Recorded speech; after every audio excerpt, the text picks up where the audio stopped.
খুবই সুন্দর কালারফুল একটা রেডিমিক্স পুডিং এর রেসিপি আজকে তোমাদের সাথে শেয়ার করব। এই পুডিংটা বানাতে তোমার সর্বোচ্চ 25 থেকে 30 মিনিট লাগবে।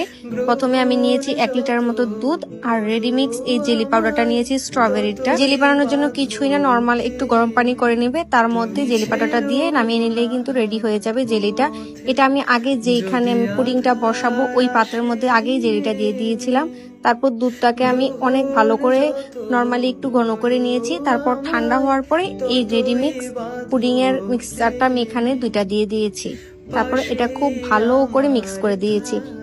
হাফ কেজি দুধের সাথে একটা পাউডার মিক্স করতে হয়, যেহেতু আমি এখানে 1 লিটার দুধ নিয়েছি তার জন্য আমি দুইটা রেডিমিক্স ইউজ করি।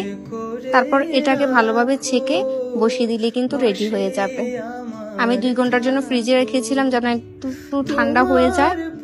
এই তো দেখো আমি একদমই খুবই তাড়াতাড়ি সুন্দরভাবে হয়েছে, এতটা স্মুথ। দেখো ভিতরের সাইডটাও খুবই স্মুথ ছিল, কোনো দানাদার হয়নি।